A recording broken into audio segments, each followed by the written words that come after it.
Troisième point, sois un amoureux du Saint-Esprit. Parce que écoute-moi bien, tout ce qu'on a appris là, c'est conte de fées si tu n'as pas le Saint-Esprit. Est-ce que je parle à quelqu'un? Sois un amoureux du Saint-Esprit. Écoutez, est-ce que vous savez qu'il y en a qui prient pour le Saint-Esprit seulement que quand ils sont en train de prier? Parce qu'il y a un moment de la prière où on demande le Saint-Esprit. Le Saint-Esprit est plus important que ton pasteur. Parce que c'est le Saint-Esprit qui envoie les prédications à devenir vie et vivantes. Tout ce qui prend vie parce que le Saint-Esprit se meut. Avant que Dieu ne parle, l'Esprit de Dieu se mouvait. Si l'Esprit de Dieu ne se meut pas, sa parole ne peut rien produire.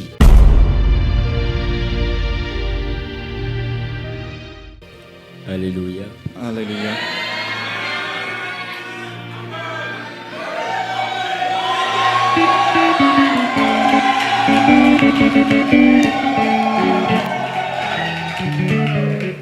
Alléluia.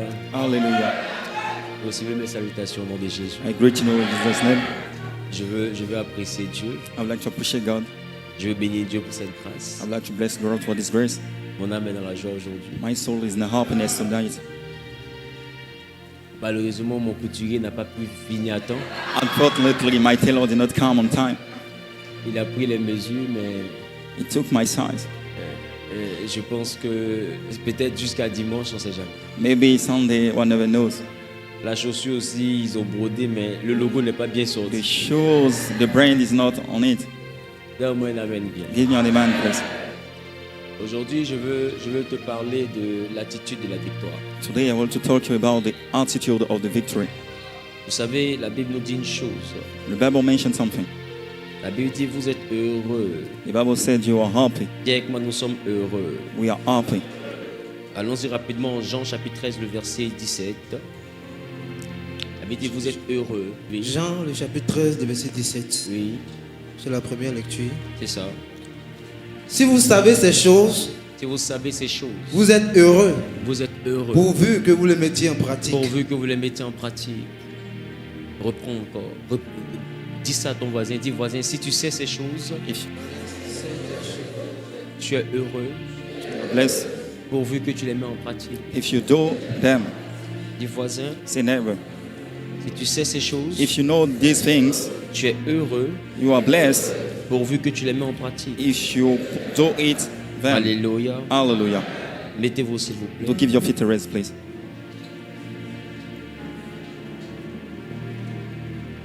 Je veux rapidement parler à quelqu'un. I would like rapidly to talk to someone. Dis avec moi l'attitude de la victoire. Say with me the behavior of the victories, Dis avec moi l'attitude de la victoire. the attitude of the victories. Et vous allez comprendre avec moi que You understand with me?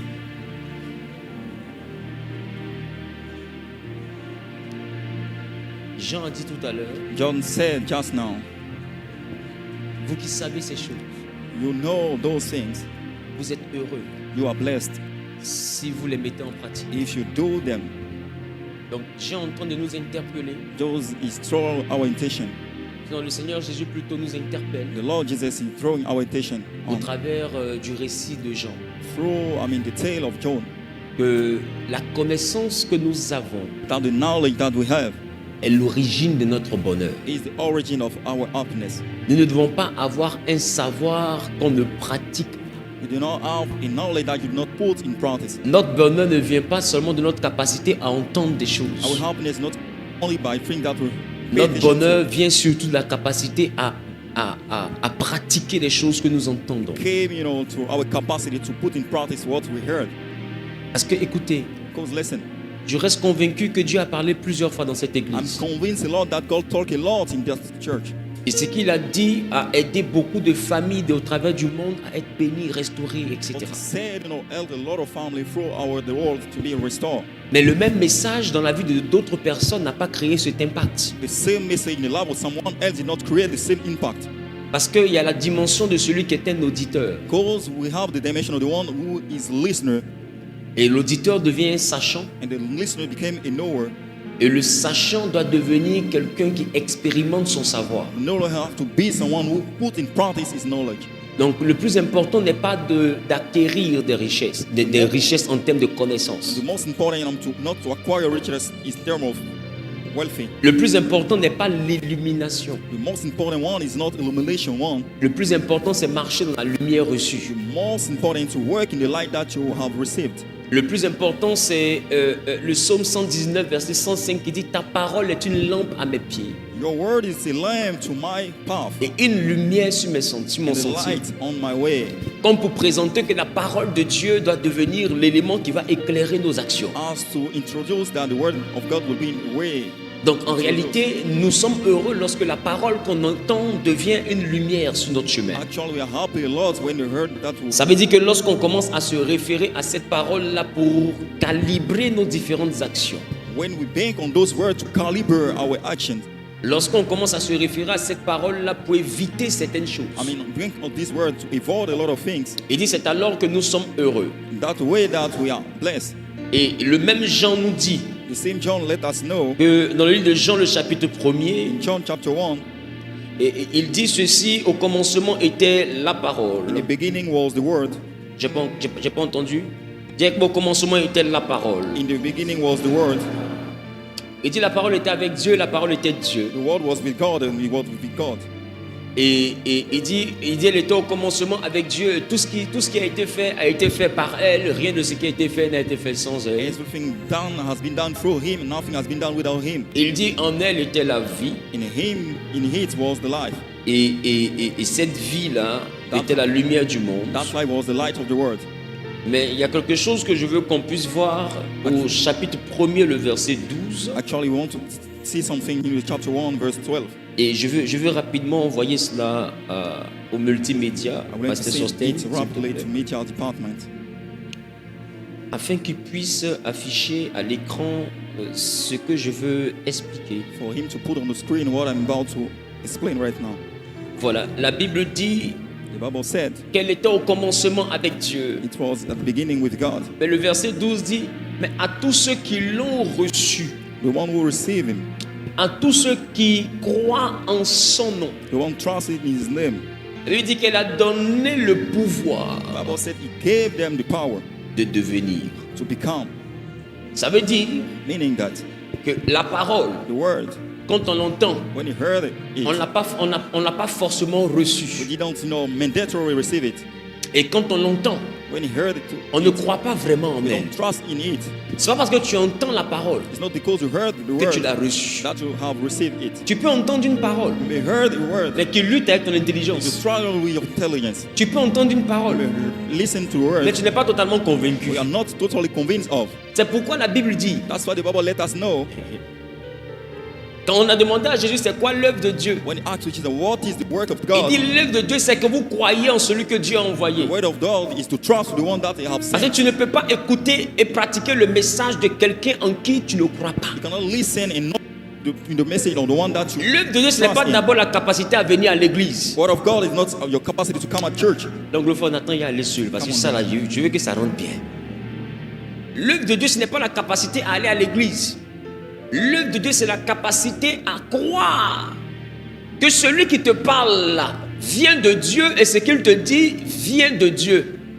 Ça veut dire que si tu ne crois pas en ça, tu vas écouter mais tu ne vas pas recevoir.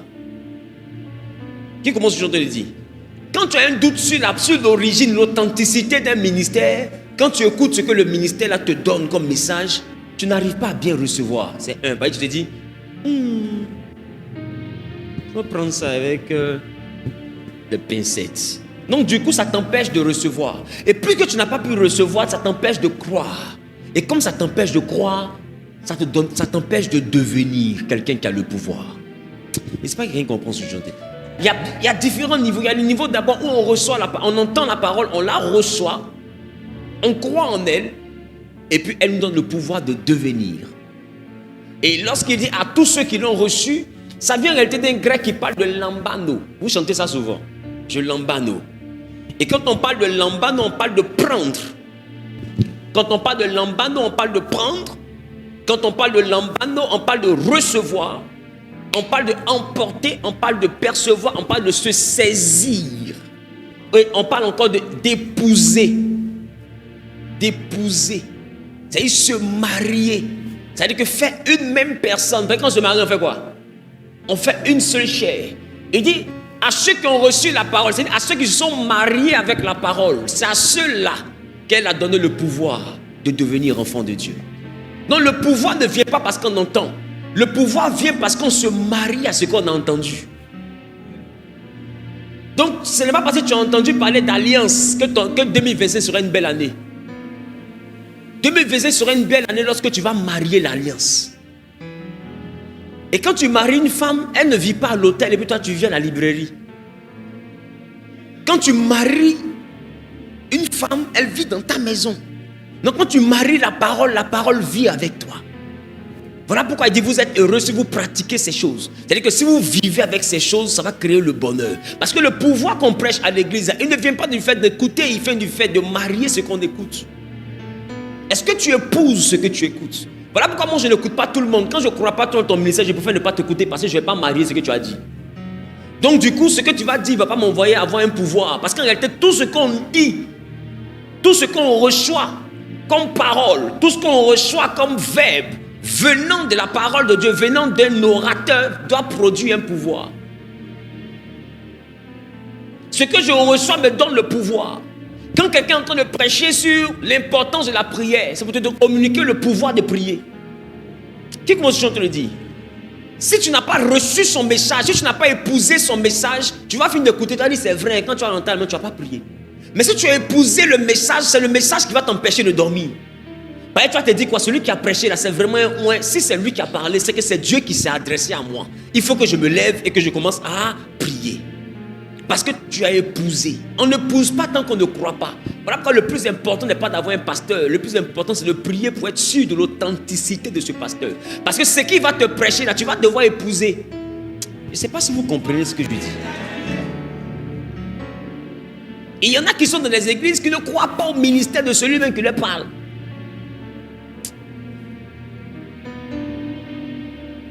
Lambano, il dit prendre sur soi. Il dit c'est saisir. Donc à celui qui saisit la parole donne le pouvoir de devenir.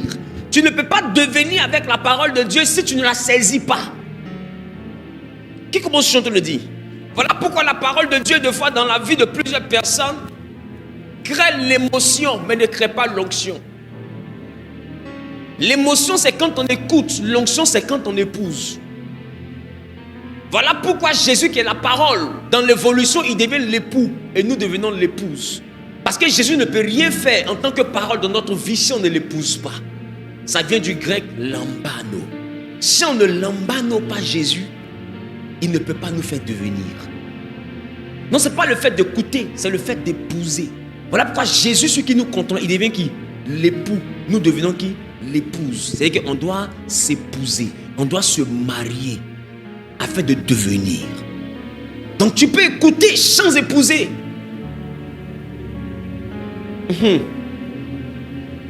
On a parlé d'alliance, d'autres ont déjà commencé à oublier. C'est pourquoi je viens de te parler de l'attitude de la victoire. Parce que laisse-moi te dire, c'est ton attitude qui définit ton altitude. Le monde invisible ne marche que par la notion du rituel. Et quand on parle de rituel, on parle de quelque chose qui est une norme. Rituel ne veut pas dire quelque chose de démoniaque. Rituel veut dire quelque chose qui est une norme établie. Ça veut dire quoi? Si de façon naturelle, quand lui se réveille le matin, il allume la machine à café, il prend un bon café serré chaque matin, ça devient un rituel. Même quand sa femme va arriver, voir qu'il n'y a pas de café, s'il n'y a pas de café le matin, la maison va brûler. Parce que quand il se réveille, son rituel, c'est la machine à café. Qui commence à te le dire? Donc, connaissant cette habitude, elle va commencer à préparer les capsules. La veille, elle va nettoyer les verres déposés. Les visiteurs ne comprennent pas pourquoi elle est en train de ranger le truc de la machine à café. Mais ceux qui sont dans la maison, qui connaissent le rituel, eux, ils savent pourquoi on place ça. Parce que ce sont les éléments du rituel. Donc, un rituel, c'est donc un standard qu'on se pose. Voilà pourquoi Lambano veut dire prendre sur soi. Donc, un rituel, c'est quelque chose qu'on prend sur nous. Est-ce que je parle à quelqu'un? Et vous allez remarquer, dans le monde des ténèbres, les gens sont dans la loi des rituels. C'est pas des plaisantins, c'est des gens qui épousent ce qu'ils font. Ils épousent tellement ce qu'ils font jusqu'à quand ce qu'ils font leur demande, leur enfant, ils donnent. Ça demande trompe de femme. Ben moi. Ça demande Lazare, ils donnent. C'est compliqué. Ça demande pied, ils donnent. Il y en a que vous voyez deux fois, ils ont beaucoup d'argent, puis il y a un doigt qui est comme ça. Ça demandait son doigt, il a donné. D'autres, ça demandait œil, il a donné. Il prend sur lui et il l'embano. Il a reçu, il a épousé. Quand Abraham donne Isaac, Dieu dit, ne touche pas, je vois maintenant que tu me crains. C'est-à-dire, je vois maintenant que tu m'as épousé. Mais si quelqu'un ne m'a pas épousé, il ne peut pas attacher son enfant. Le monde invisible a besoin que tu épouses la loi du monde invisible. Ça veut dire que tu ne peux pas être superficiel et puis vivre le miracle. Tu dois être profond. Quand quelqu'un épouse, il ne voit plus ta robe, il voit ta nudité. Or, cette nudité-là, quand tu portes ta jupe, remarque, elle est en profondeur. Donc, quand quelqu'un est là, il veut, c'est des vicieux là. Il veut voir. Parce qu'il faut de la profondeur. Pour aller jusqu'à où ses yeux veulent là. Il lui faut que l'espace soit dégagé. Mais tes cuisses sont là. Des fois, tu as croisé, il dit, mais c'est quoi elle fait comme ça?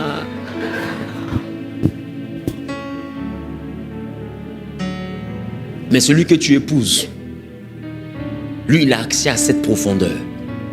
Vous voyez que cette profondeur-là lui est révélée naturellement. Et pour la pêche miraculeuse, remarquez, Jean et Pierre et tout étaient sur la rive. Mais pour la pêche miraculeuse, Jésus dit quoi? Allons en eau profonde. Il y a des choses, le miracle ne peut être vécu que dans la profondeur avec Dieu. Si tu n'as pas épousé, ils avaient échoué. Ils avaient le filet. Ils étaient découragés. Jésus dit, allons en eau profonde. Jette le filet. Il dit, j'ai péché toute la nuit sans rien prendre, mais sur ta parole. Ça veut dire quoi? Je prends sur moi. Je prends sur moi de faire le énième effort à cause de ta parole. Donc sur ta parole, je jette le filet. C'est-à-dire, ce n'est même pas sur mon professionnalisme. Ce n'est même pas sur mes diplômes. Ce n'est même pas sur mon expérience. Je lance le filet, mais seulement que sur ta parole. C'est-à-dire quoi? Je prends sur moi à cause de ta parole. Sinon, en temps normal, je ne lance pas filet. Mais je prends sur moi et je lance le filet. Automatiquement, il y a eu une pêche miraculeuse. Si tu n'épouses pas ce que Jésus te dit, tu ne vas rien pêcher. Même en 2025. Je suis venu te parler de l'attitude de la victoire. Ne sois pas un auditeur oublieux. Premier point. Pour toi qui écris, hein, ne sois pas un auditeur oublieux. Ne sois pas quelqu'un qui écoute et qui se limite à papa prêchait des. On dit, il a dit quoi? Non, l'homme il est profond. On dit, il a dit quoi dans profondeur là? Ouais, il connaît la Bible. On dit, oui, on est d'accord, il a dit quoi? Ça dit, les versets bibliques, c'est comme si c'est lui qui a écrit quoi. On dit, ok, on a compris, il a dit quoi? Et puis il connaît la définition en grec. On dit, oui, tout ça là, d'accord, mais c'est quoi il a dit? Il a dit 2025, on doit conquérir. Tout ce que le monsieur là a dit, là, c'est ça là. Toi, tu as retenu. Parce que d'autres sont là. 2025, c'est mon année, je vais me lever. Mais est-ce que tu as retenu tout ce qu'on t'a dit pour que ce soit ton année là? On a dit ça pendant 21 jours. Est-ce que tu te rappelles de ce qu'on t'a dit? Pour ta vie sentimentale, tu te rappelles ce qu'on t'a dit? Pour ta saison professionnelle et financière, est-ce que tu te souviens de ce qu'on t'a dit? Tu mangeais herbe, mais est-ce que tu te rappelles de ce qu'on te disait quand tu mangeais pomme? Qui se souvient encore? D'autres se souviennent de quelques morceaux. Si je pose des questions tout à l'heure, c'est zéro. Comment 2025 sera une année de puissance pour toi si tout ce qu'on t'a enseigné pour avoir la puissance là, tu as oublié? La Bible dit que tu dois être heureux si tu mets ça en pratique. Ce que tu dois pratiquer là, tu as oublié. Donc tu rentres comme en 2025. Voilà pourquoi quelqu'un a pris 21 jours de sa vie s'arrêter ici, parler de la part de Dieu, message après message. Toi, tu t'offres le luxe d'oublier. Et 2025, c'est mon année. Oui, ça aussi c'est vrai. C'est une année où ta barbe va pousser, tes cheveux vont pousser. Il y aura beaucoup de choses. Tu peux avoir des poux même si tu veux. C'est une belle année quand même. Mais ton attitude définira ton altitude. Je ne sais pas si je parle à quelqu'un. Il y a des niveaux qu'on n'atteint pas quand on oublie. Parce que pour atteindre, il te faut pratiquer. Dites-moi, quelle armée va en guerre et les soldats qui composent l'armée là ont tous oublié la formation? Qui gagne? C'est l'adversaire. Tout ce qu'on a enseigné, ils ont oublié. Quand ça commence, papa, ils se comportent comme des villageois. Ils ne savent même pas ce qu'on appelle une stratégie. En fait, c'est comme si les vigiles même sont plus formés que tout ce qu'on a appris là-bas, qu'on a fait côtailler, ils ont rampé dans la boue, là, ils ont tout oublié. Bon, une telle armée là, même s'il y a un général dedans, on peut faire quoi avec ça? Qui commence à te le dire? On ne peut rien produire avec. Parce qu'ils ont tout oublié. Or, sur le terrain là, on est heureux lorsqu'on se souvient de ce qu'on a appris et qu'on pratique ce qu'on nous a enseigné. Parce que là-bas, on t'enseigne les réflexes. Voilà pourquoi on verse l'eau sur toi à 4h du matin, 2h du matin. Bouh, pompez, ouah, vous êtes dedans. Toi, tu as oublié tout ça. Ça commence à être le réflexe qu'on t'a enseigné. Vous avez répété. Tu as perdu le réflexe. Tout le monde couché à plat ventre. Tu dois assis en train de courir. Le formateur est comme ça. Il s'appelle comment? Il s'appelle Grégoire, je comprends. Parce que je ne sais pas comment quelqu'un peut avoir une destinée aussi lourde. Parce qu'on te dit on se couche. Mais tu as oublié qu'on se couche. Toi tu cours. Mais tu vas prendre une balle perdue. On va ramener un drapeau à ta femme. Pourquoi? Tu seras malheureuse parce que tu n'as pas pratiqué ce qu'on t'avait appris. Celui qui s'est couché là, il est rentré à la maison. Toi qui as oublié, tu es rentré aussi à la maison. Aidera. Qui comprend ce que je suis en train de dire? Ça c'est pour rentrer à la maison là. Tu veux rentrer? Tu vas rentrer. Comment on rentre là? Si en 2025 tu veux vivre, t'inquiète pas, tu ne mourras pas. C'est comment tu vas vivre là. C'est ça que tu ne vas pas aimer. Ton attitude détermine ton altitude. Arrêtons d'oublier ce que Dieu nous donne dans les messages. Remarque quand quelqu'un est en train de prêcher sous l'onction, il y a des choses qu'il dit là. C'est comme si on a mis le doigt sur toi et puis on te parle. Comme si on te crie sur toi. Dieu s'adresse à toi directement. On n'a pas besoin de dire ainsi parle l'Éternel. Il y a des choses qu'on commence à parler à toi, mais tu sens que ça là, c'est de moi il parle. Tu veux forcément qu'un prophète vienne prendre une formule? Voici ce que je vois avant de prendre ça au sérieux. Il y a une prophétie durant laquelle Dieu parle à tout le monde en même temps. Ça s'appelle la prédication. Quand quelqu'un a vraiment l'onction, quand il prêche pas de la vie des autres, il prêche de la vie de ceux qui les écoutent. Quand ceux qui l'écoutent prêtent l'oreille, chacun entend sa vie dans le message. C'est à ça qu'on reconnaît que c'est Dieu qui parle, parce qu'il n'y a que Dieu qui ouvre la bouche d'une seule personne et parle à 100 personnes. C'est Dieu seul qui ouvre la bouche d'une personne et avec une seule phrase, il est en train de parler à 200 personnes différentes et puis chacun comprend ce que Dieu lui dit par rapport à son problème. C'est Dieu seul qui fait ça. Aucun homme ne peut faire ça. Ne sois pas un auditeur oublieux. Donne-moi un amen. Ton amen est un peu paralysé.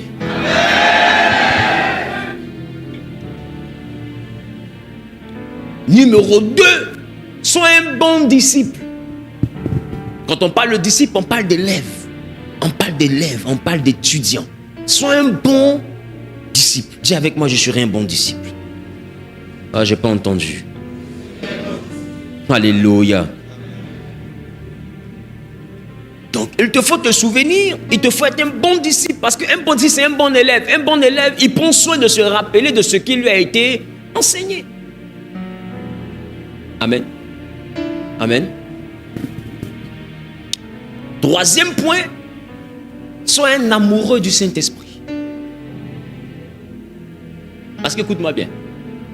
Tout ce qu'on a appris là, c'est conte de fées si tu n'as pas le Saint-Esprit. Est-ce que je parle à quelqu'un?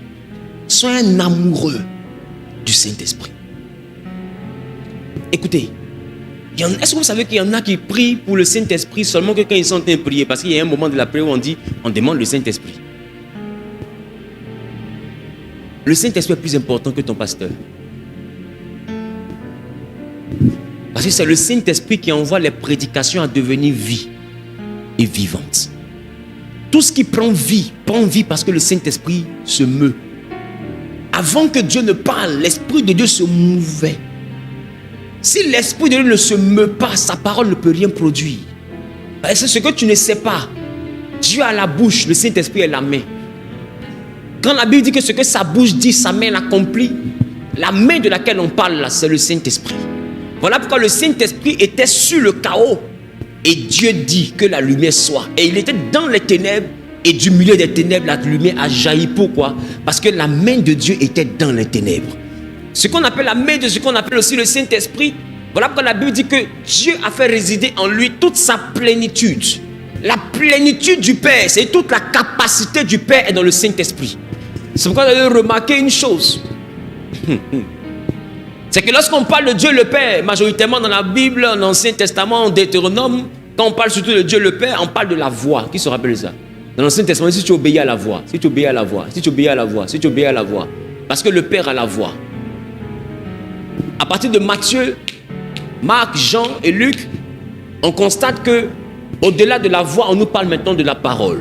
Et on dit la parole a vécu parmi nous, c'était le Fils. Donc le Père c'est la voix. Le Fils, c'est la parole. Mais le Saint-Esprit, c'est la main. Voilà pourquoi le Père est la parole, est la voix. Il a présenté le Fils, qui est la parole. Le Fils était dans l'eau. Mais tant que le Fils ne recevait pas le Saint-Esprit, qui est la main, le Fils ne pouvait rien faire.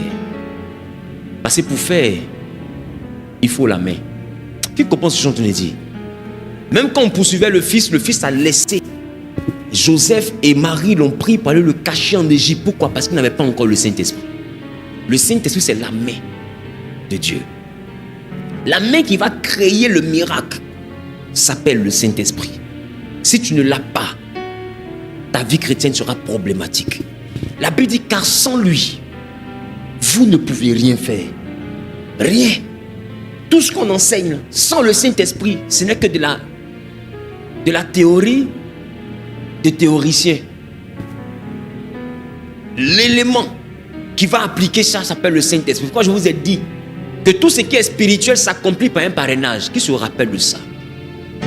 J'ai dit que eux ils ont les esprits dans des eaux compliquées. Nous avons le Saint-Esprit. Parce qu'il te faut forcément un esprit pour développer même tes capacités surnaturelles. Il te faut un esprit. Et nous on n'a pas un autre esprit que le Saint-Esprit. Qui commence à chanter le dit? Donc, tu ne peux pas vivre du surnaturel durant cette année si tu ne deviens pas un amoureux du Saint-Esprit.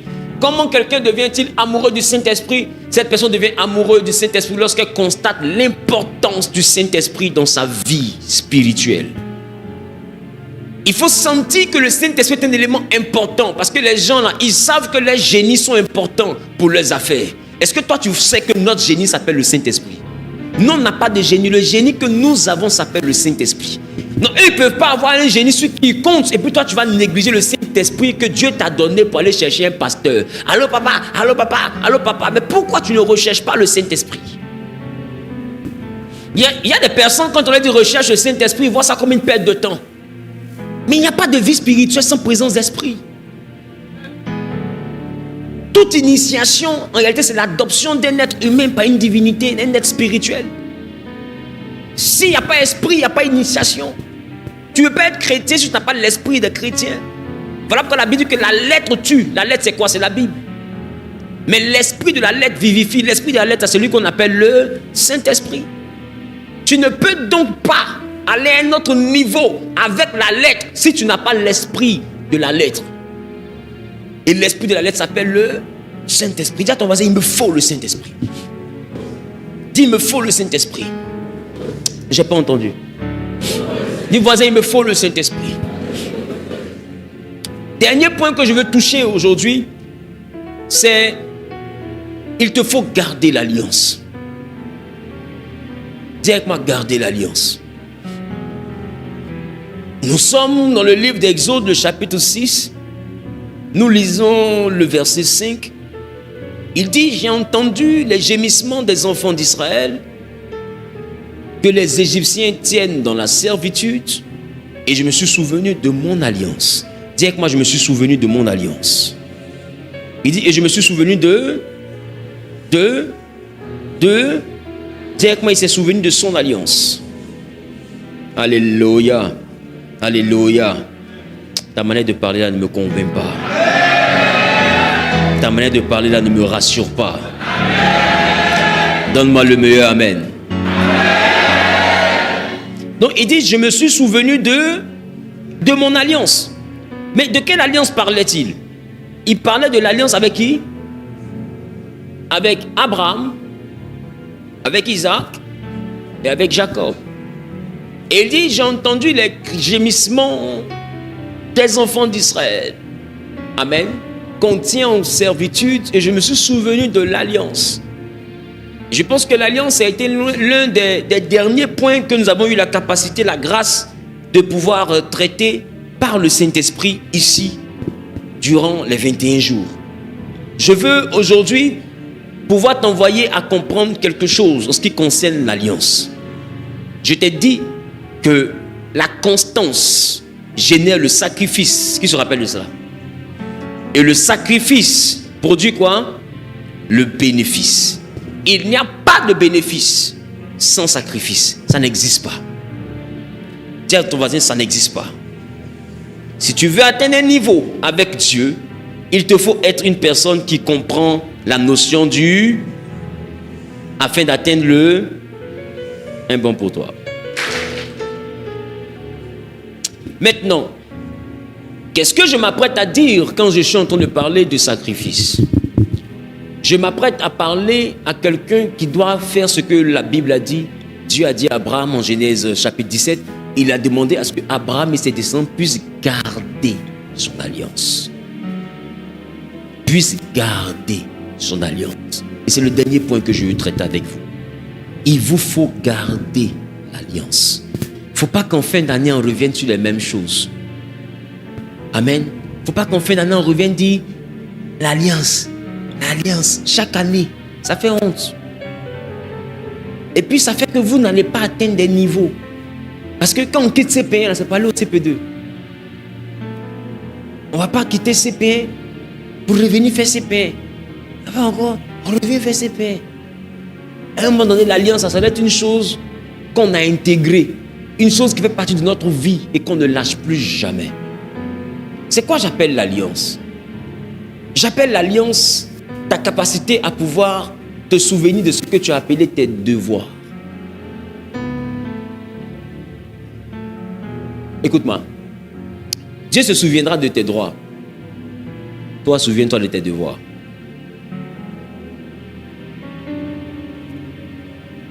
Majoritairement, ce que nous retenons, ce sont nos devoirs, ce sont nos droits.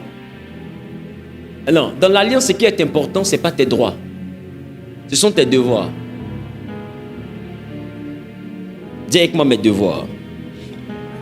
Première chose que tu t'es imposée, c'est que toi et ta maison, vous allez servir Dieu. C'est ça, non?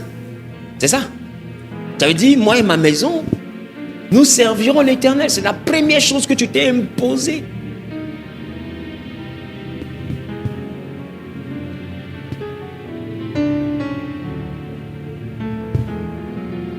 Amen. Donc, première chose que nous sommes imposés, c'est de pouvoir servir Dieu, nous et notre maison. Alors, n'oublie pas. Comment on sert Dieu, nous et notre maison? On sert Dieu, nous et notre maison, numéro 1, en envoyant les jours, sinon le sabbat, le principal jour d'adoration, à devenir un jour iconique dans notre maison. C'est-à-dire que c'est un jour emblématique. C'est un jour où, dans ton éducation, tu vas enseigner à tes enfants même qu'à ce jour-là, on ne va pas à la plage. Ils doivent grandir en sachant que si les voisins vont à la plage le dimanche, nous, notre plage de dimanche s'appelle louange, adoration, prédication, prière. Comment je suis en train de dire? Ça veut dire que tu ne peux pas maintenant te permettre de laisser des enfants ne pas adorer Dieu le dimanche. Ça doit devenir une habitude, une attitude. Ça doit devenir une partie de ta maison et du standard, des principes, des règlements et statuts, des règlements intérieurs de ta maison. C'est-à-dire que quand on dit dimanche, c'est un jour particulier. Les pays qu'ils ont déclarés comme étant des pays islamiques, est-ce que vous savez que les vendredis, même tout est fermé? Tout est fermé. Pourquoi? Parce que ce n'est pas un jour avec lequel on joue. Ce n'est pas un jour avec lequel on joue. Allez-y dans les grands marchés et puis regardez les vendredis à 13h comment tous les musulmans se comportent. Ils ferment leur commerce parce que le vendredi c'est leur jour, c'est un peu comme leur dimanche. Amen. Amen. Ils reprennent après, mais quand c'est le moment d'adorer leur Dieu, ils adorent à l'unisson. Choisis ton culte, premier culte, deuxième culte, je sais pas, troisième culte, mais fais le culte avec tes enfants. Pendant que toi tu es en train d'adorer Dieu ici, eux ils sont en train d'adorer Dieu chez eux là-bas en tant qu'enfants. Il faut les instruire selon cela. Parce que tu as dit à Dieu que ta maison va le servir. Est-ce que je parle à quelqu'un? Est-ce que je parle à quelqu'un? Et toi-même, tu as dit que tu vas le servir. Tu n'as pas dit que tu vas venir seulement dans sa maison. Souviens-toi de ton alliance. Servir Dieu, ce n'est pas venir s'asseoir à l'église. Je l'ai dit ici. Tu dois chercher à te demander, bon, j'ai demandé à ce que Dieu me bénisse. La stabilité, la bénédiction, stabilité sentimentale, professionnelle, attaque, tout ça, protection, c'est pas ça? Tout cet ensemble de choses qu'on a demandé. Qu'est-ce que j'ai promis à Dieu? J'ai promis que je vais le servir. Est-ce que je le sers? Si je dois le servir, est-ce que je reste assis? Qu'est-ce que je prends comme engagement en 2025 en termes de service? Parce que je dois garder mon alliance. Je dois garder mon alliance. Si en servant Dieu, j'ai pensé à l'évangélisation, alors mets-toi à évangéliser. Si en servant Dieu, tu as pensé à intégrer quelconque département, rentre dans les départements. Si en servant Dieu, tu as décidé de pouvoir, je ne sais pas, participer à une organisation quelconque de la maison de Dieu, mais intègre cette organisation. Parce que c'est ton engagement.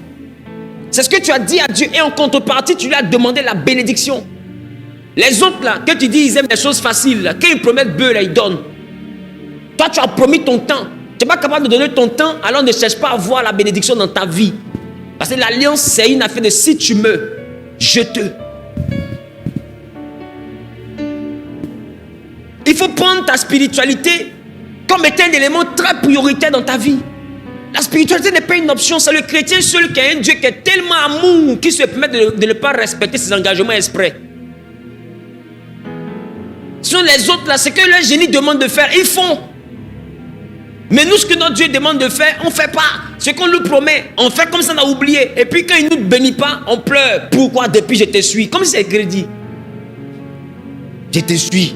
Comme si c'est un service qu'on lui rend. Depuis j'étais accepté. Depuis je viens à l'église, je ne vois pas devant. C'est un grand Dieu. Je ne sais pas. Bon, toi-même regarde ta vie là. Mais tu fais quoi et puis tu mérites ce que tu as été crié sur lui. Et puis quand tu penses que tu peux crier sur lui. Quand les autres me sont fâchés, je ne viens plus.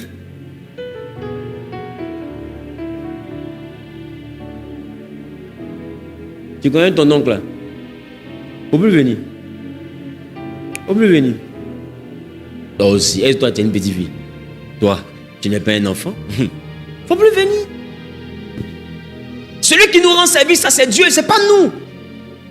Et pour beaucoup, lorsqu'on vient à l'église, on a l'impression que parce qu'on vient à l'église, Dieu nous doit. Il nous doit mariage, il nous doit voyage, mais nous, on lui doit assis sur chaise. On vient s'asseoir, on s'assoit. Dis yes, yes.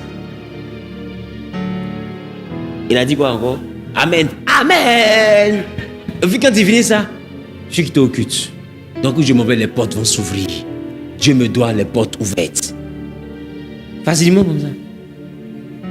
Toi-même, il faut voir. Tu crois en ce que tu dis là? Ça ne fonctionne pas comme ça. Sers Dieu. Sers Dieu. Sois utile entre les mains de Dieu. Je pense que c'est la chose que tu as promis. Numéro 2. Tu as parlé de contribution. Amen. À la construction de la maison de Dieu. Tout ça, ça rentre dans le cas de sers Dieu. Je vais te parler aussi de ce que tu as appelé les normes d'adoration. la norme d'adoration. Chacun a choisi ici une heure. Je vais me lever, je vais prier. Il ne faut pas après tu vas partir bailler sur l'ange Gabriel. Même si tu bailles, que tu es en train de vouloir t'évanouir, lève-toi, tu vas prier. C'est ce que tu as pris comme engagement. Je vous ai dit, c'est l'inconfort qui devient le sacrifice et c'est le sacrifice qui produit le bénéfice. Genèse, on veut aller loin, alors prenons les bonnes habitudes. Tu as dit que tu vas prier une certaine heure. Toi-même, tu as choisi, on n'a pas mis pistolet sur ta tête. On t'a dit choisis l'heure. Tu as regardé jusqu'à... Tu as dit minuit.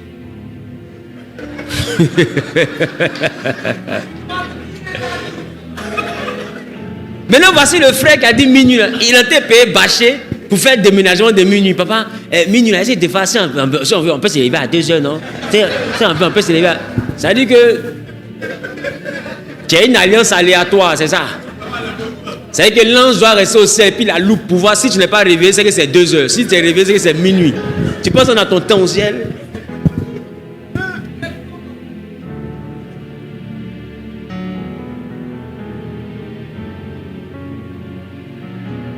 Tu dois comprendre que pour que la parole de Dieu ait de l'effet dans ta vie, ta parole doit avoir de l'effet. Parce qu'il nous a fait à son image, mais il fonctionne à notre image. Tu comprends? Il nous a fait à son image. Il nous fait à notre image. Il t'a déjà fait naître à son image. Même pour t'élever, il va regarder comment tu te comportes pour se comporter. Voilà pourquoi il a dit, j'honore celui qui m'honore. Ça veut dire quoi? Avant d'honorer, je regarde d'abord. Donc Dieu maintenant est à notre image. C'est-à-dire que si tu ne l'honores pas, il ne t'honore pas. Donc Dieu n'agit pas, il réagit. C'est-à-dire qu'il répond à tes actions. Sinon toi aussi, quand on te poursuit là, est-ce qu'il ne voit pas qu'on te poursuit? Maintenant lui il dit quand il crie là, dans tes ya, invoque-moi. Ça veut dire quoi?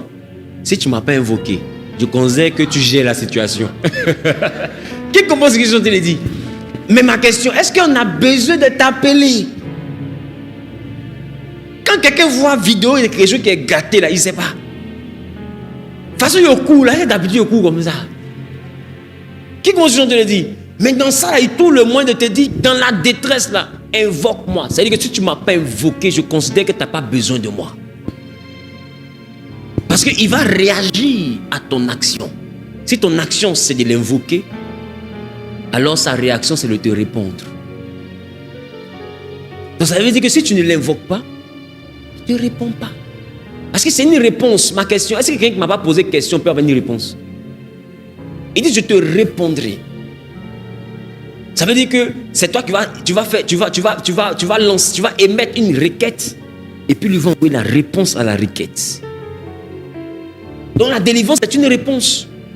Tu as dit tu vas te lever à minuit, à 4 heures, à 5 heures, à 7 heures. Tu as réagi quand tu dis. Pour Jacob là c'était à quelle heure? On dit non, le jour n'était pas encore levé, je pensais que ça devait être vers 5 heures là. Parce qu'il restait un peu, le soleil s'est levé, il dit oui, 5 heures. Seigneur, moi, chaque 5 heures, je vais me lever. Parce qu'elle a bien calculé qu'au cas où elle doit à 21 heures, elle peut bien dormir jusqu'à arriver à 5 heures. Au moins, elle est sûre qu'elle a dormi. Je vois un peu. Ce que tu as dit là, il ne faut pas oublier. On ne va pas revenir dessus encore l'année prochaine. Est-ce que je parle à quelqu'un? Ta norme d'adoration. Il ne faut pas oublier. Amen. Parce que Dieu, pour te délivrer, va se souvenir de l'alliance. Si toi, tu ne respectes pas l'alliance, là, et l'alliance, ce sera compliqué. Amen. Je vous ai dit, les histoires des dîmes, de prémices, tout ça, c'est bien, mais c'est les choses qu'on fait dans une alliance.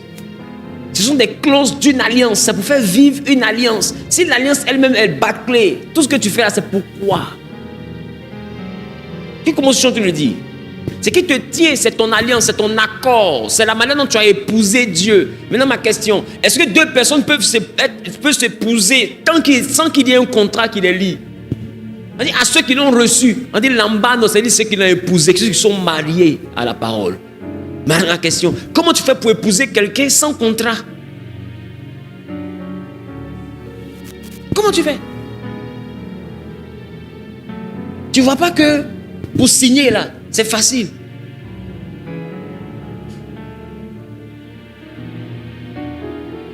Tu vois pas que pour lancer le bouquet, c'est facile. Tu vois pas que pour se tourner comme ça, mes copines. Oui. Tu fais alto maintenant. Tu vois pas que ça c'est facile. Mais façon pour signer, on n'a même pas fait 1 heure. Le jour où tu as dit que tu regrettes la signature, c'est là que tu vas voir que c'était un contrat. Quelqu'un va sortir avocat. Un autre va sortir avocat. Tu vas voir des tontons que tu ne connaissais pas hier. Ils ont porté robe noire, des sorciers. Ils ont mis petit truc blanc comme ça. D'autres, quand ils sont tous élevés, ils mettent perruque sur la tête. C'est-à-dire que pour vous effrayer, mais pour dire que c'est comme vous êtes dedans. Petit truc qu'on a commencé là, ça finit dans robe noire. C'est les francs-maçons bien, c'est quelle histoire ça? On dit c'est ça, signature que tu as négligée là. C'est comment ça se passe? Pour signer là, c'est facile. Mais après, tu vois que lorsque le problème arrive là, c'est toute la société qui est concernée. Ne pensez pas que l'alliance est une chose que vous pouvez banaliser. Pour dire à Dieu, hey, je te promets, c'est simple. Mais tu ne vas pas croire. Qui comprend ce que je dis? Écoutez, il y a des malheurs qui nous arrivent là, c'est parce qu'on ne tient pas nos promesses. Je l'ai prêché ici. Moi, je vous assure, dans la vie d'un enfant de Dieu, le diable est un instrument.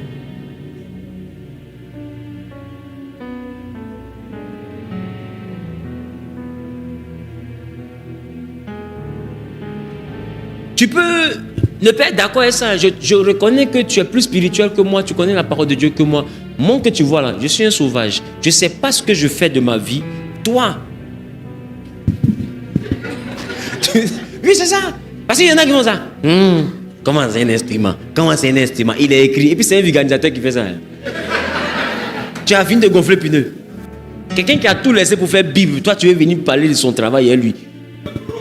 La Bible dit, rien ne t'arrive sans que Dieu ne l'ait permis. Ça veut dire qu'il ne faut pas regarder le diable qui a fait. Il faut regarder qui a permis. Qui comprend ce que je t'ai dit? Le diable n'a rien fait. C'est celui qui a permis. S'il n'a pas permis, c'est le diable qui est venu me faire. Donc qui m'a fait? Qui m'a fait? Ce que tu fais là, c'est pas moi. Hein? C'est le diable qui a fait. Hein? Il te dit, hein? C'est pas moi. Hein? Mais qui a permis? Dieu n'a pas dit c'est lui qui fait, il dit c'est lui qui permet. C'est-à-dire qu'il permet puis quelqu'un fait. Et le quelqu'un là, c'est lui que tu appelles le diable. C'est un instrument qui exécute la permission. Voilà pourquoi le diable ne pouvait pas toucher Job sans que Dieu ne lui donne la permission. Parce que le diable ne fait pas, il exécute la permission. S'il n'a pas de permission, il ne te touche pas. Donc tes histoires de dire, Seigneur, lève-toi contre l'ennemi, ils s'en prennent à mon commerce. Tu n'as pas compris ce qu'il dit là. S'ils s'en prennent à ton commerce, c'est que Dieu a permis. S'il a permis, alors ta prière ne peut pas empêcher celui qui touche ton commerce de toucher ton commerce. C'est ce qui peut empêcher? Ta repentance, ta capacité à pratiquer sa parole pour que le Dieu qui a permis là, arrête la permission. Quand il arrête la permission, le diable aussi va arrêter son action. Voyez, son action est liée à la permission. Tant que la permission est valable, son action se poursuit. Voilà pourquoi il a persécuté Job jusqu'à ce que la permission expire. Quand la permission est expirée, Job a été restauré 100 fois plus que ce qu'il avait perdu parce que la permission était expirée. Tu ne peux pas combattre le diable, tu ne peux que respecter la parole de Dieu. Parce que quand tu as la main de Dieu sur toi, Satan te voit, mais il fait comme s'il ne te voit pas. C'est pourquoi Dieu lui a demandé, est-ce que tu as vu Job? Il dit, je l'ai vu, mais ta main est sur lui. Quand la main de Dieu est sur toi, Satan fait comme s'il est aveugle. Oh, il t'a bien vu. Mais c'est parce qu'il n'a pas de permission. Non, ne pense pas que c'est ta prière qui l'empêche de venir. C'est la main de Dieu qui l'empêche de venir. Sinon, quand Dieu a retiré sa main, Job priait, mais il a lu l'heure. Job jeûnait, mais il a vu dedans. Job faisait offrande, mais il a compris l'histoire. beauté qui s'est passée dans sa vie. Au fait, vous pensez que c'est parce que vous vous levez le matin très tôt. Non, on se lève le matin très tôt pour dire à Dieu qu'on est toujours prêt pour toi. Il ne faut pas enlever ta main. Sinon, ce n'est pas notre prière là qui nous protège. Notre prière, en réalité, notre adoration, c'est un renouvellement quotidien de notre allégeance à sa seigneurie. Pour dire qu'on a encore un pays qui est sous ta gouvernance. Donc, on veut que ta main reste sur nous. Parce que si sa main est quittée, ton palais en langue, tu fais... Et quand tu ouvres ton nez, on te pose question, c'est le feu, tu craches. Ok, on verra bien. Sans la main de Dieu, les gars, il va nous faire piquer. Il va nous faire brochette. Hey, on ne parle pas d'un petit esprit, on parle de Lucifer himself. C'est Dieu qui est trop grand, le diable n'est pas petit. Si, écoutez-moi bien, quelqu'un pour le vaincre, il a fallu que Dieu se fasse chair. L'adversaire est sérieux. Vous n'avez pas lu ça? Il a fallu que Dieu se fasse chair pour venir faire le combat. Jésus l'a dit, c'est qui? C'est Dieu lui-même. Dieu lui-même est venu sur le tatami pour vaincre l'adversaire. Il a dit qu'à la croix de Golgotha, il a humilié, il a livré en spectacle. Le seul qui a pu faire ça s'appelle Jésus. Sinon Moïse, demande à Moïse ce qui s'est passé. Il a fendu la mer jusqu'à l'arrivée devant Canaan, dit regarde, tu rentres pas. Qui a fait ça? C'est Lucifer. Lucifer a fait. Non, le gars là, il est fort. Il a trafiqué Moïse. Moïse regarde la terre pour lui, il voit miel, il voit lait, il ne peut pas boire. On dit c'est ici tu vas mourir. Et puis Satan à côté de lui, quoi, il dit il était dit que toi et moi, on est ensemble. C'est que tu as commencé en Égypte, on va finir ça dans la forêt ici. Il était loupé.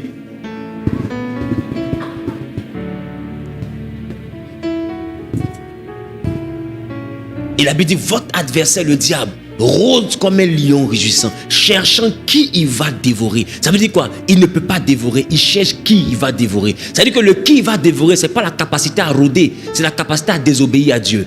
Dès que tu désobéis, que Dieu enlève sa main, il dévore. Tant que Dieu n'enlève pas sa main, il rôde. Il rôde. Donc s'il ne dévore pas, c'est parce que Dieu n'a pas permis. C'est pourquoi ce que tu as dit à Dieu là, il faut respecter. Il faut respecter. Je te promets, toi, moi, notre vie sur terre, ça ne change rien au plan de Dieu. Si Dieu veut qu'on meure ce soir, on mourra. Et puis celui qui va venir après nous là, des fois il va faire mieux même que nous. Et le soleil ne va pas s'arrêter. La terre ne va pas s'arrêter. Le monde ne va pas s'arrêter. Tout va continuer. Mais sans nous. Est-ce que vous comprenez ce que je dis? Ça veut dire que vous devez respecter le nombre d'adoration. Parce que l'adoration, je veux dire quoi? C'est la capacité à dire que Dieu, tu es le seul qui est en haut. Nous sommes en bas. Et parce que nous sommes en bas, on se comporte comme des serviteurs. Parce qu'il faut être un serviteur pour te réveiller pendant que tu as sommeil. Si tu n'es pas boy, est-ce qu'on peut te réveiller pendant que tu as sommeil? Qui même? Dans ta maison que toi tu loues là, toi tu dors. À 4h du matin, puis la nounou vient. Kakako. Patron. Il y a quoi? Moi d'allumette est fini. Hein? Oh. Tu sais, quand les esprits de chômage fatiguent les gens, c'est comme ça ils se comportent.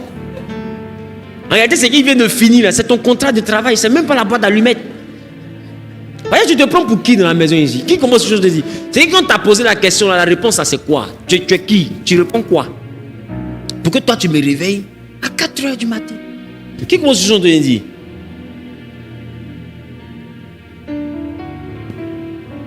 Mais quand toi tu as sommeil et que tu te réveilles à 4h du matin, c'est parce que tu estimes que tu es inférieur à celui pour qui tu te réveilles. La norme d'adoration, c'est un acte d'allégeance à Dieu. C'est un acte de soumission à Dieu. C'est un renouvellement de notre soumission à Dieu. N'oubliez jamais ça. Dis à ton voisin, n'oublie pas ta norme d'adoration. J'ai pas entendu. Dis voisin, n'oublie pas ta norme d'adoration.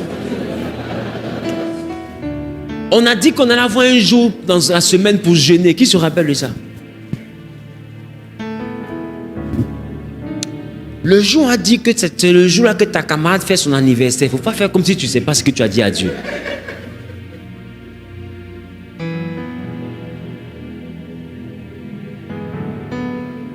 La go à qui tu as donné rendez-vous depuis 2020. Toi qui jeûnes tous les jeudis, là, il y a un jeudi où on va t'appeler pour dire oui, allô, j'ai le temps. On dit quand? Elle dit jeudi. Jeudi. Elle dit oui. Mais vendredi. Elle dit non, j'ai un avion à prendre. C'est jeudi. Faut pas faire comme si tu ne sais pas ce que tu as dit à Dieu.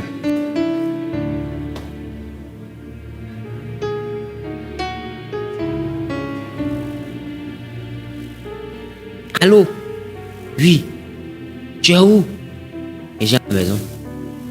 Et toi? Ici devant la porte. Tu ouvres la porte comme ça. Voilà go là. Habille la portée là, c'est sa peau. Habille est plaqué jusqu'à. Et puis c'est déchiré. Je sais pas si tu comprends un peu. Tu sais quand Satan utilise quelqu'un. Tu vois les habits comme ça là. Habille est plaqué jusqu'à. Et puis c'est déchiré. Tu es quoi?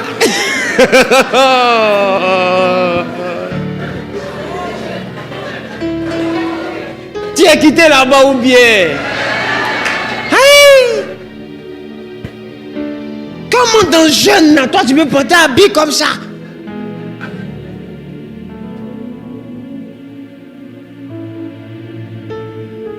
Quand tu as te rappelé de ta norme d'adoration, qu'elle veut rentrer quand tu attrapes la main aux arts? Allons au restaurant. Elle dit à quoi? Elle dit non, j'ai envie de prendre un peu d'air, je me sens pas bien. Parce que, hey, bouche qui peut t'avaler là. Faut pas laisser ça te laper. Sinon elle va peindre ton alliance. Tu vas pas croire. C'est que l'ange Gabriel, Michel, ils sont comme ça. Ils disent mais c'est. Ils vont dire mais c'est quoi tout ça là même? Donne-moi un amen bien.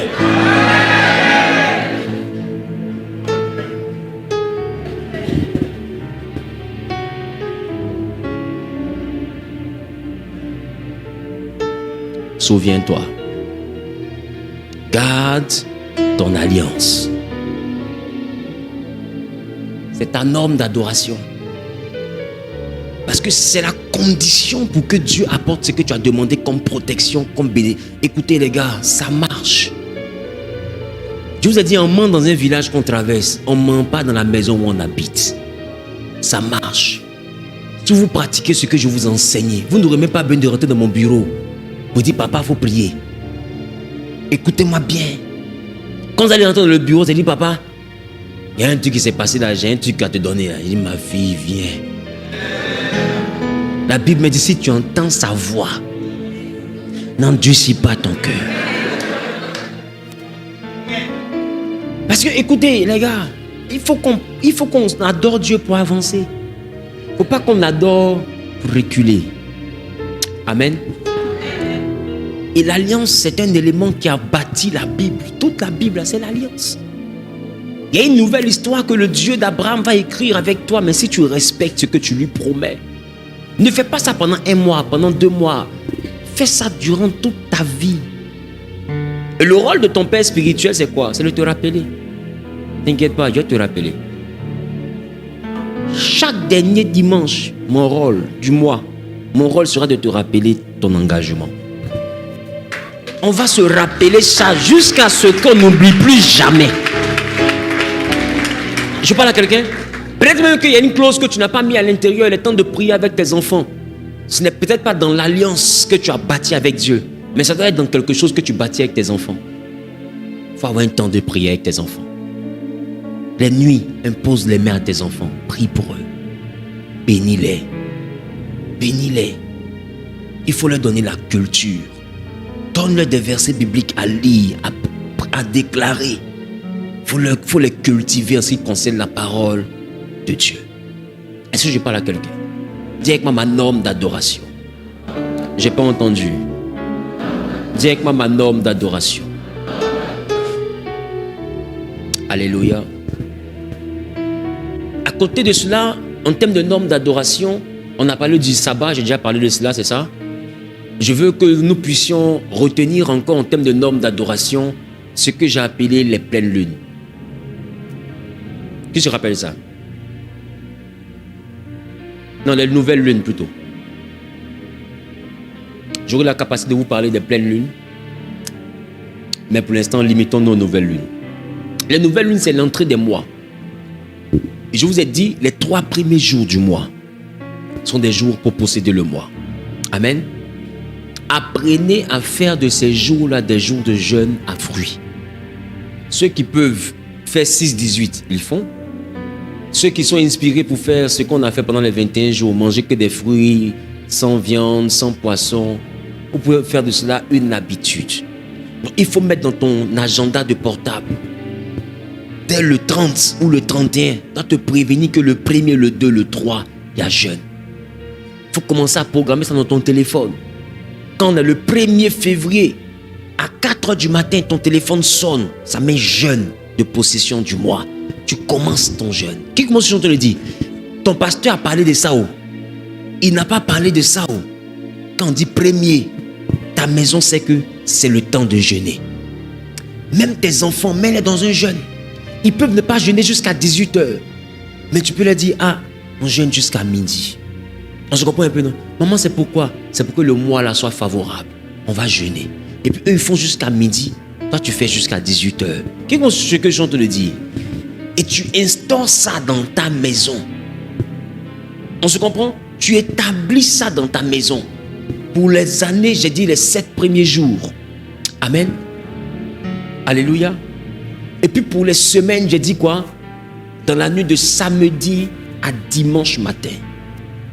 Amen. Parce que dimanche, c'est le premier jour de la semaine. Donc pour posséder les semaines, c'est ça. C'est la nuit de samedi à dimanche. Pour posséder les mois, c'est les 3 premiers jours. Pour posséder l'année, c'est les 7 premiers jours. Amen. C'est très important.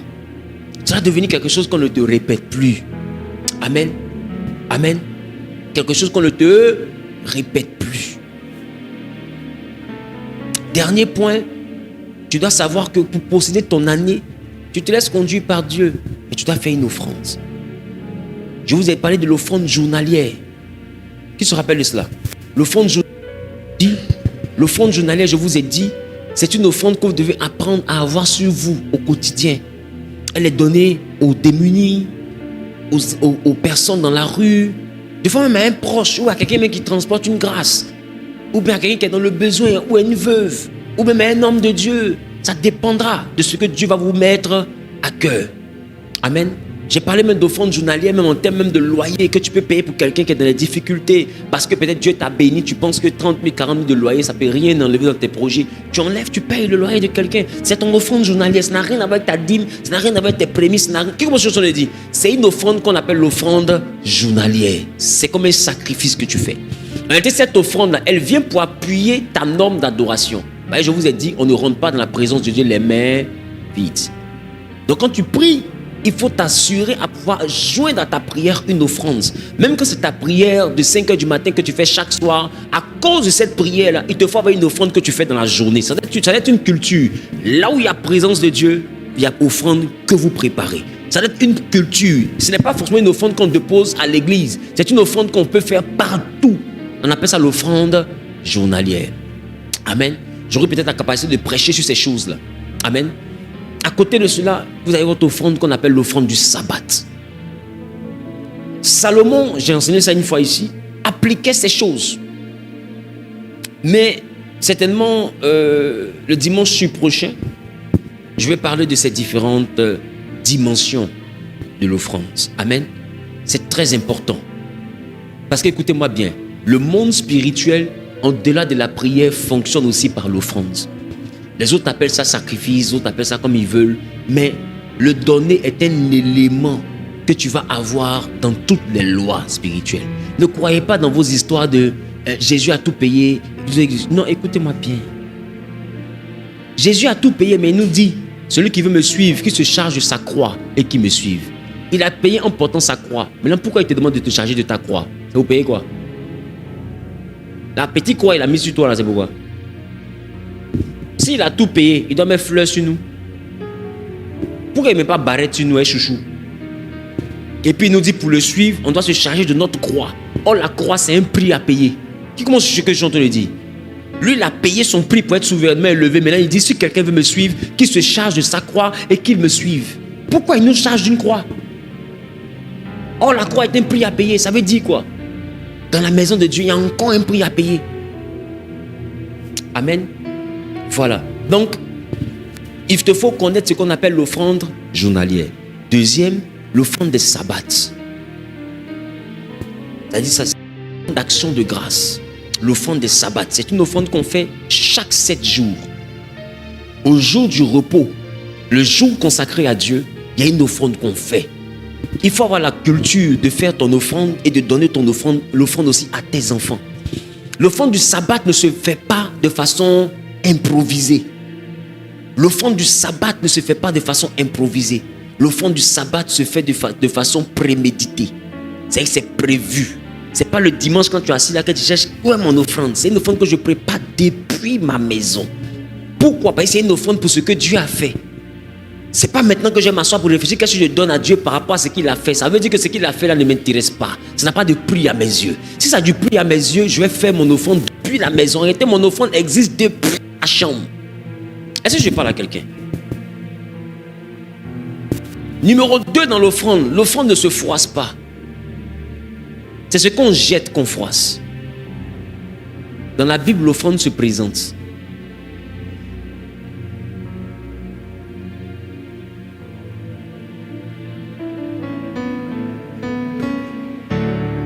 Ça te choque? Ça te choque, non? L'offrande n'est pas une donation. C'est l'aumône. En ce qui concerne l'aumône, Jésus a dit que ta main droite ne sache pas ce que ta main gauche a fait. Mais l'offrande n'est pas une aumône. Pourquoi? Parce que l'aumône est donné aux pauvres, donné à Dieu. Dieu n'est pas un pauvre.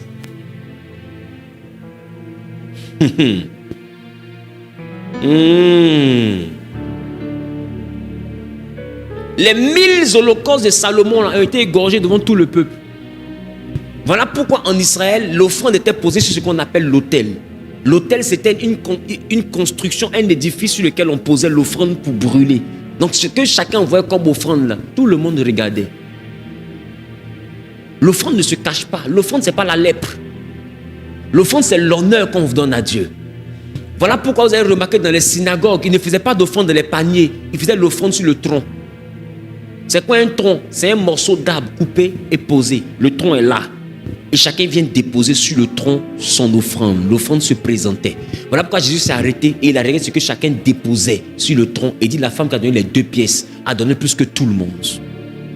Parce que l'offrande ne se cache pas. Il y en a pour faire offrande, ils vont froisser le bien, on dirait la lèpre.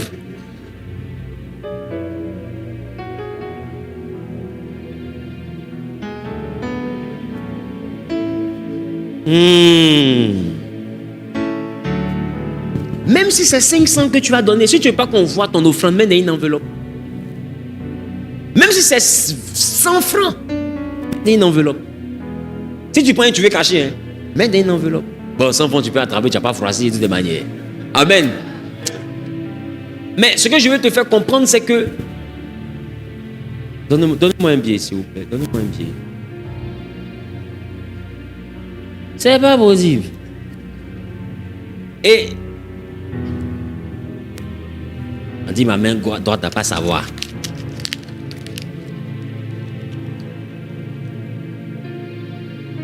Pourquoi faire ça? Froisse pas l'offrande. On froisse ce qu'on jette. L'offrande se présente. Je ne sais pas si vous comprenez.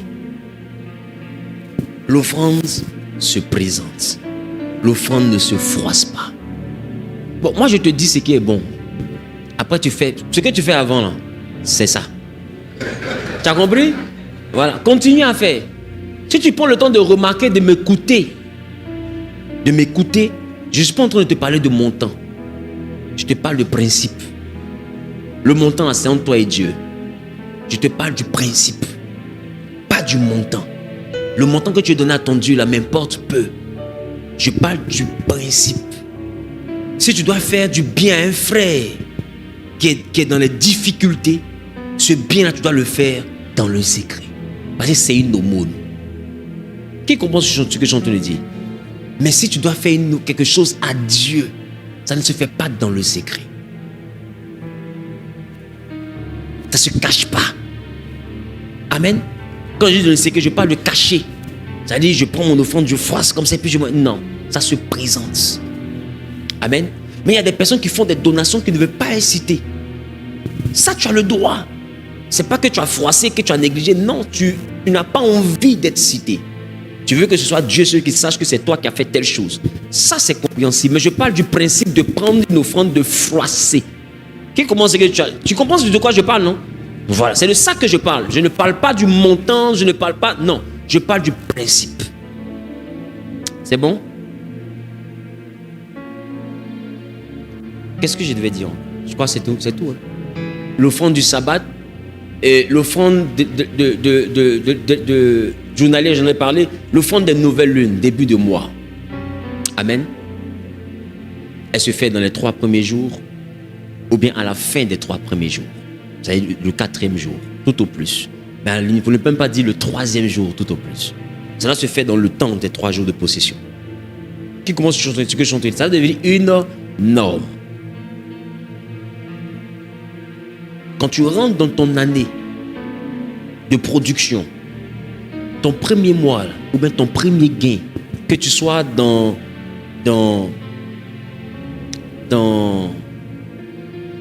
le commerce, c'est-à-dire peut-être que tu es coiffeur, voilà, tu es coiffeur, et tu rentres dans la nouvelle année, ta première tête là s'appelle ta prémisse. Si tu es travailleur, on te paye par jour, ton premier jour s'appelle la prémisse. La prémisse est la mère de la dîme. En Israël, chaque année, le peuple prélevait les prémices. Qui c'est ça? Parce qu'eux, ils travaillaient en termes de champ et d'élevage.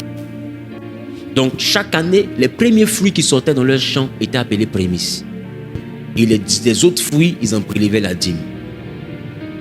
Les premiers animaux qui sortaient des femelles étaient appelés prémices. Qui commence ce que je suis en train de dire? Et le reste, on en prélevait la dîme. Je ne sais pas si je parle à quelqu'un. Dans le cycle de production, la première production est appelée prémisse. Des autres productions est prélevée la dîme. J'ai déjà expliqué ça ici. Donc quand je rentre dans un cycle de production qu'on appelle un temps, comme dans le livre de Daniel, quand Dieu parle d'un temps, il parle d'un an. L'année est le plus grand cycle de production. Et c'est le cycle qui, lorsqu'il s'achève, laisse libre cours d'existence à un nouveau cycle de production. On se comprend? Donc les prémices se prélèvent dans l'entrée du cycle, du grand cycle. Et après cela, on en prélève les dîmes. Je ne sais pas si quelqu'un comprend ce que je suis en train de dire. La dîme, tout comme les prémices, ne se prélève pas sur le net, se prélève sur le brut. J'ai déjà expliqué ça ici. Dans ce mois-là, nous sommes dans le mois des prémices. Les prémices, ce n'est pas un montant. Les prémices, c'est un principe. Ce n'est pas l'argent de ton mois, c'est ton revenu. Si ton revenu est journalier, c'est le jour. Si ton revenu est par prestation, c'est la première prestation, c'est-à-dire premier vêtement que tu as cousu, ou bien première personne que tu as coiffé, ou bien première personne que tu as fait les ongles, ce que tu as eu là, ça s'appelle prémisse. Si ton revenu est hebdomadaire, c'est que chaque semaine, on te paye la semaine, la première semaine où on t'a payé, ça s'appelle prémisse. Si ton revenu est mensuel, c'est le mois. Maintenant, si ton revenu est par prestation toujours, que par exemple, on dit, je vends des maisons, ou bien, je ne sais pas, c'est la première vente. Je ne sais pas si quelqu'un comprend ce que je viens de dire. Ça s'appelle prémisse. Amen. La dîme, ce n'est pas 10%. La dîme, c'est les premiers 10%. C'est-à-dire que quand je reçois mon revenu, les premiers montants que je sors volontairement de mon truc s'appelle dîme. Je ne sais pas si tu comprends. Donc du coup, la dîme n'est pas le montant. La dîme, c'est le principe des prémices. On donne les prémices pour dire à Dieu qu'il est premier. Voilà pourquoi on parle de prémices. C'est-à-dire qu'il a la primeur. Qui commence ce que je te le dire? Et la dîme, c'est le renouvellement de l'alliance de prospérité au travers des prémices. Donc la dîme, c'est les premiers 10%. Ce n'est pas 10%. Donc dans tes 100 000, la dîme n'est pas 10 000. La dîme n'est pas un montant. La dîme est un principe qui fait ressortir un montant. Qui comprend ce que je dis?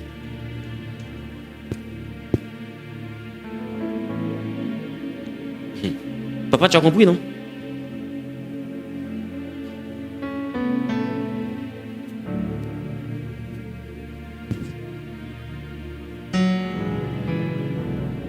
La dîme n'est pas un montant. La dîme, ce n'est pas un montant. La dîme, c'est le premier dixième. Le montant que ça donne, c'est ça qu'on appelle la dîme. Prenons l'exemple de cette petite vanité que je vous présente. C'est ça. Je vais compter. Ça fait voilà. Alléluia. Merci mon ami. Ça, à considérer que c'est un revenu. 100 000. D'autres vont dire, de toutes les façons, ma dîme c'est 10 000. Donc j'ai mes 100 000, je m'en vais acheter une robe, je m'en vais acheter un truc, et puis, je dois payer ma dîme. Donc j'enlève 10 000, et puis je mets dans une enveloppe ensuite. La première robe que j'ai achetée avec 10 000, c'est ça la dîme.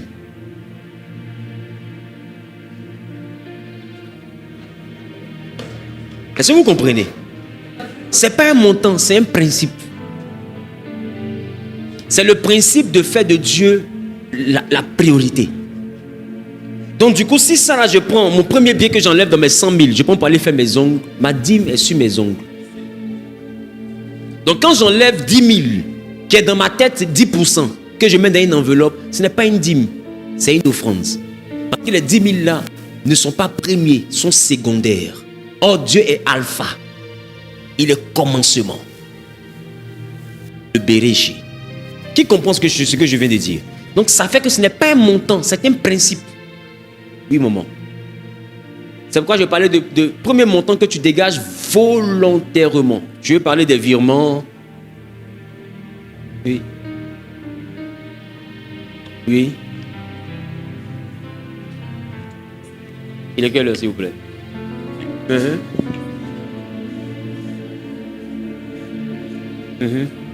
Oui.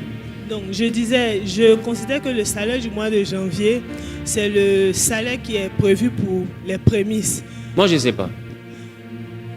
Ce que je sais, c'est qui est prêché. Qui comprend ce que je suis en train de dire? Je dis, si tu es payé de façon journalière, ton premier jour, là, c'est tes prémices.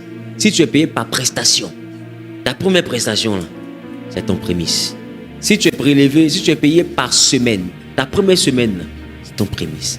Si tu es prélevé par mois, ton premier mois, là, c'est ton prémisse. Maintenant, quand tu finis de payer ton prémisse, comment tu payes ta dîme dans le mois de janvier? Non, il n'y a pas de dîme. Il n'y a pas de dîme. Non, il n'y a pas de dîme. Il n'y a pas de dîme. Ah, c'est braquage. Amen ou pas? Non, elle dit si tu prélèves tes prémices, comment tu prélèves ta dîme? Non. En réalité, quand on a 12 mois, si on est prélevé le mois, on a 11 mois de dîme, 1 mois de prémices. Quand on a une année en termes de prestations, on a toutes les prestations annuelles en termes de dîme et la première prestation en termes de prémices. Vous savez qu'il y a un frère qui est là. Il peut toucher 100 millions, mais il va payer prémisse 300 francs. Pourquoi? Parce que la première tête qu'il a coiffée là, c'est 300. C'est pourquoi il vous dit, ce n'est pas un montant, c'est un principe. Qui commence ce genre de le dire? Moi, j'ai des enfants de la foi qui ont payé prémisse 200. Oui. Il y a une qui m'a écrit, elle me dit non, papa, normalement, prémisse, c'est 200, mais est-ce qu'il peut donner 1000 francs? On ne donne pas 1000 francs, on donne 200. C'est 200. C'est 200. Je ne sais pas si vous comprenez. Ce n'est pas le montant, le principe. Pourquoi côté premier, c'est dit, mais il y a beaucoup de questions comme ça. Je ne sais pas. Maintenant, écoutez-moi bien. Ce que vous appelez le dévoreur dans la Bible, ce ne sont pas des démons, c'est l'armée de Dieu. Oui, c'est écrit en Joël. Hein. J'ai déjà parlé de ça ici. Donc, je vous ai dit, ne regardez pas ceux qui agissent, regardez celui qui a permis. Si tu as compris cette formule-là, tu as tout compris. Tu vas arrêter de faire des bagarres contre le diable et les démons. Non. Les démons, on les chasse lorsqu'ils sont sur notre chemin. Qui commence à dire? Ça dit que je suis dans un cas où je suis pasteur, je rencontre une soeur, il y a un esprit, il faut le chasser. Qui commence à te le dire pour que sa destinée puisse éclore? Mais je ne veux pas faire de la recherche des démons la base de mon ministère comme si c'était PJ. Est-ce que quelqu'un comprend ce que je suis en train de dire? Parce qu'il y en a qui se comportent comme ils sont CCDO, spirituels. Ils cherchent des esprits dans tous les carrefours. Ce que tu cherches là, tu vas trouver. Parce que écoutez-moi bien, dans le monde spirituel, il y a aussi un tribunal. Il y a aussi un tribunal. Voilà pourquoi on parle d'accusation. On se comprend? Voilà pourquoi on parle d'accusation. Je vous ai dit ici, pendant les 21 jours, ce n'est pas parce que quelqu'un est sorcier qu'il est ton sorcier. Quelqu'un est sorcier, il est initié, on a compris. Mais par rapport à ton célibat là, ça peut ne pas être ce sorcier là qui est la base de toi, ton célibat. Mais ça ne veut pas dire qu'il n'est pas sorcier, il est sorcier. Mais toi, comme tu disais qu'il est sorcier, quand tu jeûnes, son nom est dans ta bouche. Il est dans ta vie. C'est-à-dire que tu mets le feu sur sa tête, il s'est réveillé le matin, il ne se sent pas bien, il peut porter plainte. Parce que dans le ciel, là, il y a aussi des lois. Je ne sais pas si vous comprenez ce que j'ai dit. Parce qu'il n'est pas coupable. Celui qui est voleur dans la maison n'est pas forcément celui qui a volé ton porte-monnaie. Il y a ce qu'on appelle la présomption d'innocence. Il est innocent jusqu'à ce que tu prouves qu'il est coupable. Voilà pourquoi il te faut la révélation. Parce que sans révélation, comment tu fais pour savoir qui est vraiment ton sorcier? Qui commence à te le dire? Voilà pourquoi on parle de discernement des esprits.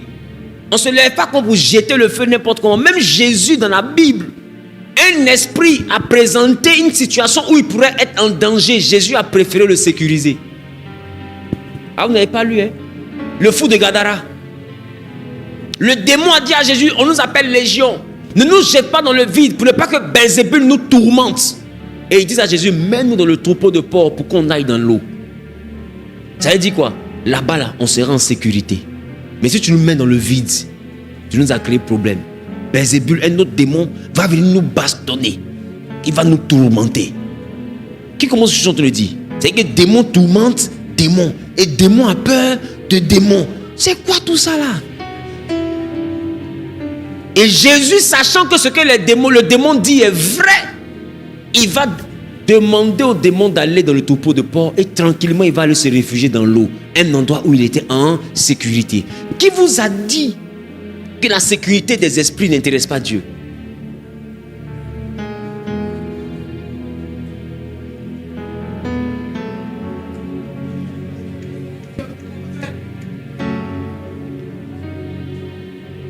Écoute, ils sont coupables, mais la terre n'est pas l'endroit où Dieu a prévu les punir. La terre est l'endroit où Dieu les a exilés en attendant la punition. Un exilé là, il a des droits. Voilà pourquoi il y a des gens qui ont eu papier parce qu'ils sont en exil. Vrai ou faux? Un exilé a des droits. Ils étaient citoyens du royaume de Dieu. Quand ils ont fait la pagaille là-bas, on les a chassés, on les a mis en exil sur la terre en attendant que la terre finisse pour qu'ils partent en enfer. C'est l'enfer qu'est la mort que Dieu leur réserve. Donc sur la terre, là, Dieu veille à leur équilibre. La preuve, ils sont exilés, mais quand il y a réunion de famille, ils viennent aux réunions. Quand Dieu a rassemblé ses fils, est-ce que Satan n'est pas venu? Au temps de tuer Akab, est-ce qu'un esprit de mensonge n'est pas venu à la réunion? Amusez-vous. Quand tu ne comprends pas les choses du monde spirituel, les erreurs que tu commets.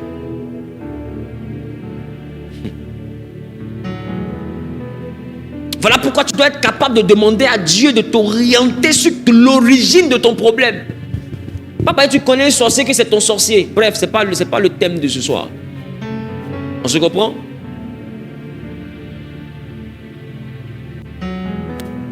C'est pourquoi moi, quand on m'explique un problème, je ne commence pas par mettre le feu. Je commence à demander à Dieu l'origine. Seigneur, éclaire-moi. D'où ça vient? Qu'est-ce qui provoque ça?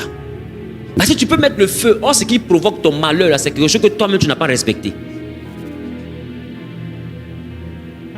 Il dit, mon peuple périt parce qu'il lui manque la connaissance. Il y a peut-être quelque chose que tu devais pratiquer, que tu n'as pas pratiqué, tu ne connais pas. Et ça a créé ton malheur. Ça, là encore, c'est le diable.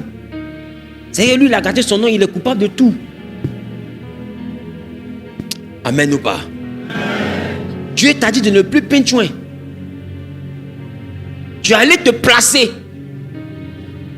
C'est gâté dans ta main. C'est le diable. Hey, il va t'attendre à l'hôtel. Le jour où tu dois te déplacer, il va te gifler là. Tu vas pas croire. Parce que quand tu as quitté là-bas, quand tu es sur lui, tu avais dit mentir. Donc il t'attend là-bas. Seigneur, aime-moi sur moi. Laisse-moi juste l'attendre à l'hôtel. Dieu dit, va. Et c'est ce qui va se passer ce jour-là. Tu vas pas croire. Amen. Amen. C'est bon? Il n'y a plus de questions. Hein? Non, les gars, arrêtez ça. Ah, vas-y. Des questions beaucoup comme ça. Petite question est posée maintenant, tout le monde a des amis comme ça. Ça me fait peur. Mais... Oui, maman, derrière là-bas. Maman, vas-y, il y a un tonne.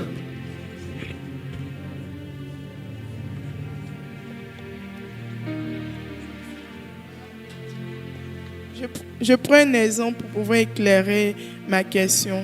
Les gars, dépêchez-vous, on va boucler. Oui. Un salaire de 100 000 francs, normalement, c'est à la fin du mois, peut-être genre au début du mois de janvier que tu devais percevoir ton salaire. Et puis, ça a dit qu'ils t'ont donné ça en décembre, mais qu'ils ne t'ont pas donné tout l'argent en décembre. C'est-à-dire qu'ils t'ont donné peut-être 70 000 en décembre. Et puis, en janvier, on te donne les 30 000. Le complément. Oui. Est-ce que tu payes 100 000? Est-ce que tu payes le prémisse, en fait? C'est le prémisse Non. que je parle. Tu payes les prémices 30 000. C'est 30 000 que tu as reçu dans la nouvelle saison. Dans la nouvelle... Les 70 000 de l'ancienne saison, tu en prélèves la dîme. Parce que c'est dans l'ancien temps. Oui, oui. Le nouveau temps n'a pas commencé. D'accord. Donc, les 30 000 sont donnés comme... Il a été fait le montant, prémisse. ça fait 37 000. Ça fait 35 000. Ok. Merci. 7 000 l'année basée là. Et puis... Non. C'est pas ça. Au fait, vous voulez qu'on devienne calculatrice. Vous voulez... Non. Je vous dis que je ne vais pas parler des montants. Qui remarque ça? Quand on commence à parler des montants, je me jette. Quand on veut parler des montants, je me balance. Moi, je vais vous parler du principe. Restons sur le principe. Parce que ça ressemble à un pasteur qui me fait déjà ça pardonner. Mon dos, hein, il me sent pas bien. Amen. Voilà. En tenant-nous au principe. Ce que tu as compris là, c'est ça. Voilà. Il ne faut pas venir faire comme si tu n'as pas compris. Tu as compris. C'est ça. C'est de ma bouche que ça sort pas. Amen. Voilà. Merci, pasteur. Mais et si vous avez déjà payé la dîme Maman, calmez-vous. Oh. Je demandais si, par exemple, les 70 000 là, vous avez déjà payé la dîme des 70 000. C'est ça, c'est fini. Donc, c'est les 30 000. C'est ça, c'est le premier des 30 000 là, c'est tout. Amen. Maintenant, écoutez-moi. Si pour une même activité, vous avez travaillé en décembre et qu'on vous a payé en janvier, par exemple le 2 janvier, et puis le premier contrat de janvier, vous avez eu le contrat le 1er janvier. On vous a payé le 2 janvier aussi. Mais pour décembre, on t'a payé à 13 heures. Pour janvier, là, on t'a payé à 15 heures. C'est 13 heures là qui est prémisse.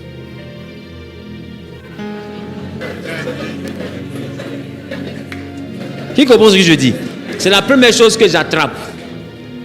Si ce que j'ai eu en première position là, c'est 1000 francs qu'on m'a payé. Ce que j'ai eu en deuxième position là, c'est 1 million. C'est 1000 francs qui est prémisse. J'ai déjà donné un exemple ici comme ça concernant l'un de mes fils. Amen. Voilà. Donc, intégrez ça. Que Dieu vous bénisse. Il ne faut pas qu'on s'attarde sur ça. On ne s'est pas attardé sur prière. Vous n'avez pas posé question sur prière. Amen. Voilà. Il ne faut pas que ça devienne un sujet. Que Dieu vous bénisse. Que sa grâce soit sur votre vie. Que chacun garde son alliance. Amen. C'est très, très, très important. C'est bon? Qui se réveille les soirs pour prier depuis sa norme d'adoration? Non, ce n'est pas une affaire de longueur. Ce n'est pas une affaire de principe. D'accord? Ce n'est pas une affaire de longueur, c'est une affaire de principe. Que Dieu vous bénisse.